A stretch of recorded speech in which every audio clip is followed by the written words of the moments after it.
Tonight on the Olympic Zone, he could be snowboarding's next big thing. But in Pyeongchang, Toby Miller has been documenting one of the game's most exciting performances every step of the way. It's the return of the king in the men's halfpipe. Plus, it's a city rich in culture and history. And we get an insider's look at Seoul in ways that tourists rarely experience. So this is kimchi. Do you want to learn how to make it? I do. I know a guy.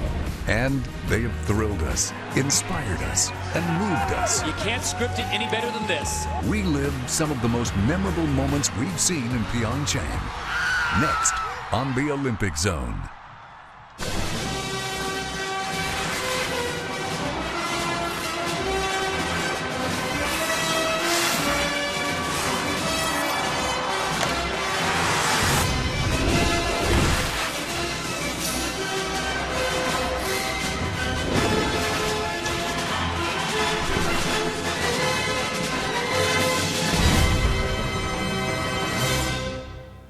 Hello everyone and welcome to News Channel 21's Olympic Zone. I'm Lee Anderson. The U.S. won its first ever gold medal in last night's final curling match against Sweden. Let's head over to Dakota Kendall for a look at the overall medal count heading into the final day of competition. Dakota? Lee, that's right. John Schuster and his team have been the face of American curling for the past 4 Winter Olympic Games.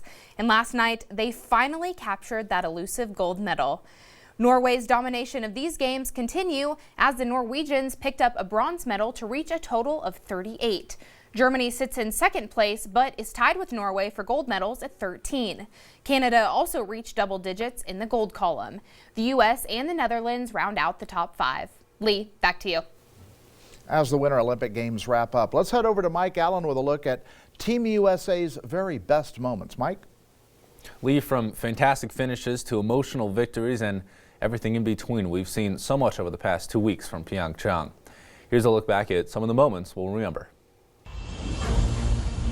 Welcome to the Olympic Winter Games, Pyeongchang 2018. Let's go. Send it, Liz. Come on. You can already feel the tension. Everything building to this moment. This is the Olympic Games. Anything can happen. The teenager from Silverthorne is now the Golden Kid of Colorado. This is a dream, dude. Oh my God. Mother Nature could not hold her back. She is a force of nature. Jamie Anderson, golden once again. Coming down the hill to the line. Giant slalom gold for Michaela Shipman in Pyeongchang. Oh my God. Yes! And it is Jessie Diggins delivering a landmark moment. The Shipatanis bringing it here at the Olympics. That was the best skate of our lives, and we just medaled 2 times. It's unbelievable. The luge world will be speechless. America has a medal. I've had a rough last 2 years, and it just shows don't ever give up. Go ahead and look up the word clutch, and you'll see the picture of David Wise. David Wise has defended his gold medal from Sochi. Clean. 5 on the board for Team USA. The United States has won curling gold at the Olympics. To see these moments right here, that's what the Olympics are all about. 3 skaters down. It's Kruger in second. Amazing. Just when you think you've seen it all.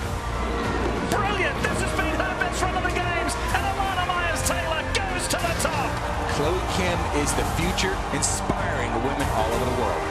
It's the return of the king in the men's halfpipe. Shaun White! You can't script it any better than this.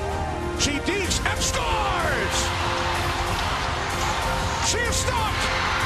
The United States wins gold in Pyeongchang!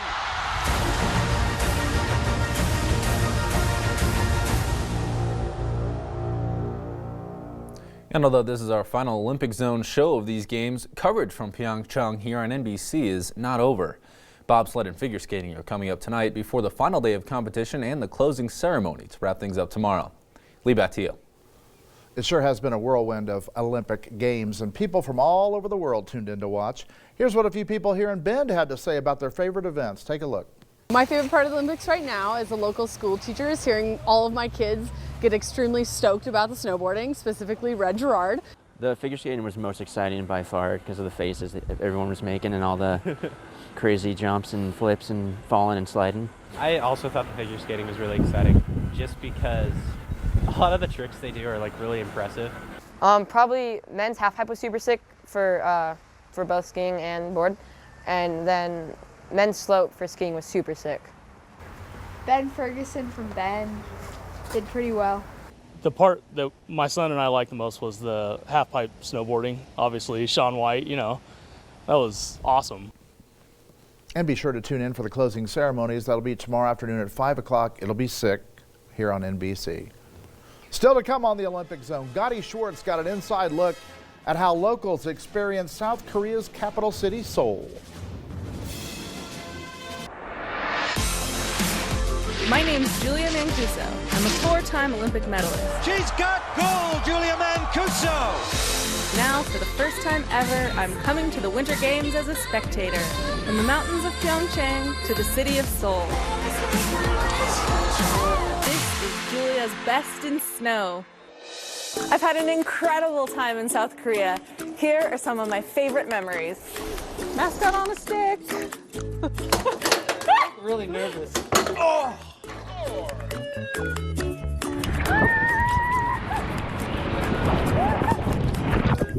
Ready, go! Oh, wait up! Slow motion.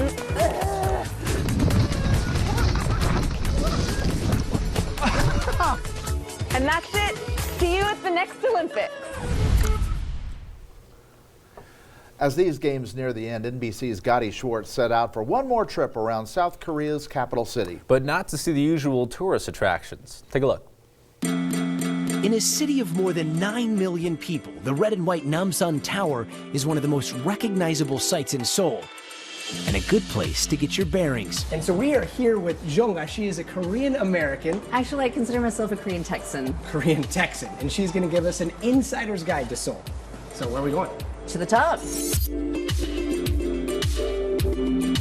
What makes Seoul so vibrant? We've got the rich history and the traditions, and then you got the modern technology. And in the country of K-pop, here they still make ancient wooden instruments by hand. I bring you to the masters. What's he making? This instrument is called the gayagum.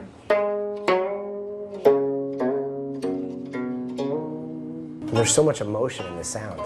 There's a lot of emotion because Koreans have been through a lot of hardship, and music brings a lot of hope. Seoul's past still present in markets like Tonglet, where we saw teens posing with some stacks of what looked like gold. What are those coins that they're holding? Those are the coin lunchbox. That's what's special about this market, actually. Here, if you want to try some of everything, you have to pay the same way Koreans did hundreds of years ago. We're rich. You ready? Ready. Let's do it. 안녕하세요. So, how does that look over there? Amazing. It's stir-fried pork. Okay. Of course, spicy, just the way we like it here in Yes. Korea. 제육은 얼마예요? 2 coins. 2 coins. All right. So this is kimchi. This is kimchi. Do you want to learn how to make it? I do. I know a guy. I'll hook you up. The best kimchi in Seoul is a family affair, so we went to see Hogan Park, who teaches a kimchi class using ingredients from his mother's farm. You can kimchify anything you want. Kimchify. Of course. But today we will learn how to make the basic cabbage kimchi. Rice paste, a secret blend of spices. That's got a kick. Not too bad. All carefully worked into vegetables, brined, and sometimes left to ferment for more than a year. And just like good wine, kimchi gets better with age. 맛있게 드세요. Bon appétit. 잘 먹겠습니다.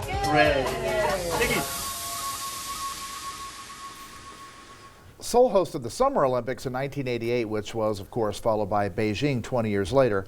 Now that city's up next to host the Olympic Winter Games coming up in 4 years in 2022. And Lee, did you know that's going to be the first city to host the Winter and Summer Olympic Games? Very interesting, very interesting. You know, many snowboarding athletes train in Shaun White's shadow, but one of them is his right-hand man. Meet the kid behind the camera after this. For many Americans, one of the most memorable moments of these games was Shaun White winning gold on his nail-biting final run in the men's halfpipe. But White says his support system is the true reason he stayed focused to win gold. Dakota Kendall has more. Dakota? Lee, on Shaun White's Olympic journey, one person in particular was with him every step of the way. And this teenager even has hopes of one day stepping out of his friend's shadow. Here's NBC's Rich Lerner. As 18th birthdays go, Toby Miller's was, well, sick. I literally told somebody that day, I was like, all I want for my birthday is Shaun to win. Miller is a Shaun White protege and a rising star, though he did not qualify for these games. We made a pact that if he didn't make the team, I was going to bring him anyways. So Miller handled social media, sharing White's story with the world.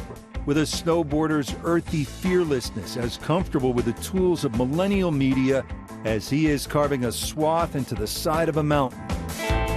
It's so funny. He's like, you got to hashtag this, and we can only post at this time. You know, I've been doing it wrong, I guess. He's got 3 runs to make it right. In that halfpipe final, White did everything right.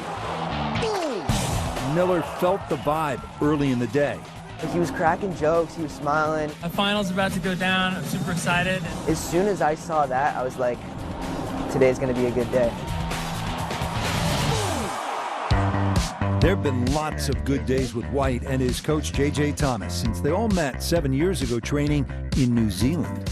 We look after Toby. He's been traveling since he was 12 years old, though, so he's a seasoned vet on the road, so sometimes he looks after me. So he's got so much energy, you know? Sometimes like having a puppy dog around. You gotta take him for a walk, get him outside. I'm like, what do we have to do right now? We're trying to relax. He's such a quality kid, and that's the thing, is it's more his personality, and he's just got a good heart. And what Miller saw here in the halfpipe final was raw heart while filming the reaction of White's coaches at the top of that gold medal run. That is the run that he needed, and he put it down. I strapped in, turned the camera off, and went down to the bottom as fast as I could. Not gonna lie, we tried it out a little bit. What's he taught you? The number one thing is the way he trains for snowboarding. He's super driven. Looking ahead, Miller hopes to compete against his friend and idol in Beijing in 4 years. It would be a dream come true, you know, making the Olympic team with one of my best friends, Shaun. We'll be best friends, forced to do battle at some point, you know. Hashtag kid with a camera, kid with a dream. And Miller is a high school senior at a charter school in Tahoe. He's set to graduate in June and says he plans to continue his education with online college classes while training for the 2022 Winter Games. Lee, back to you. The timing of the Winter Olympic Games is giving athletes and visitors another reason to celebrate. That's still to come on the Olympic Zone. The Korean Lunar New Year fell halfway through these Winter Olympics and gave people a second reason to celebrate this month. Mike and Dakota have more. Lee, the city of Gangneung took advantage of the Olympic crowds to showcase its rich traditions. NBC's Ann Thompson joined a local family to experience this important holiday.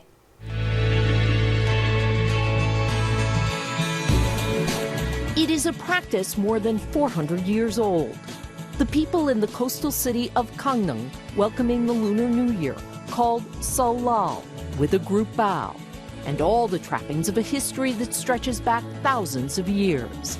Sungbin Lim is a cultural expert. It's a Korean virtue that we honor and respect our elders in the new year. What is the importance of the bow? We show our respect through a bow. Lunar New Year is the most important of the Korean holidays, a 3-day celebration that is, at its heart, a family holiday. In the Kwan House in rural Pyeongchang, the women are up early preparing for the feast. The Kwans graciously invited me to their celebration. My guide is sister-in-law Lenore. How do we begin? We already prepared our chare, our offering table. Dried fish, soup, and traditional foods cover the table, as we wear hanboks, the traditional dress of Korea. So he's bowing to his ancestors? Yes, because he's the eldest in our family. The family bows by generation. Then it is my turn. So what do I do?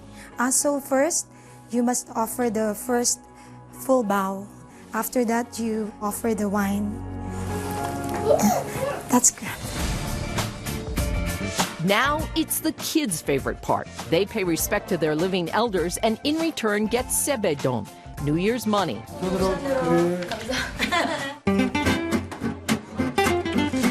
And just like celebrations in America, tradition gives way to chaos. Teenagers turn to their phones for the Olympics, babies demand attention, and then 19 people gather around the table to eat. We end with a very spirited game of Yut Nori, exposing family rivalries and competitive spirits, a family brought together and expanded by one in this new year. Well, Dakota, that's good news. We get to make new resolutions, right? I know, that is because I broke mostly all of mine. Same. Alrighty, Lee, back to you. We're taking one quick break. We'll have a look ahead at NBC Primetime after this. Thanks for joining us these past 2 weeks on the Olympic Zone. And before we say goodnight tonight, there's one more person we need to thank. Yep, we actually are going to toss it over to Lee right now, where we have our wonderful Olympic Zone producer, and she's done so much for us. But of course, Lee, we're going to send it over to you right now. Well, guys, we don't have any medals to give out, but she would get a gold. This is Jordan Siemens. She produced this for the last 2 weeks. A lot of hard work, folks. Thank you guys. So, not here right now, but this is a tradition. In our third Olympic Zone here at News Channel 21, we always give flowers to the deserving person. Thank you so much for your hard work. Yes, we do appreciate you. Make us look good. Well, kind of good. Every single day. You do your best with Mike. Yes, it's that difficult. It is the most That's challenging. That's a challenge. But yes, good job as always. You know, we really appreciate everything that you've done for us, and obviously everyone, hopefully over the air, does too. Yeah. Congratulations. Thank you guys. We've had a lot of fun these last 2 weeks. Okay, let's get to Mike Tirico now. Good night, everybody. Good night. Hi, everyone. Mike Tirico at the International Broadcast Center in Pyeongchang. The final weekend of the Winter Games is here, and coming up tonight on NBC, we'll head up to the Olympic Sliding Center for the last 2 runs of the 4-man competition.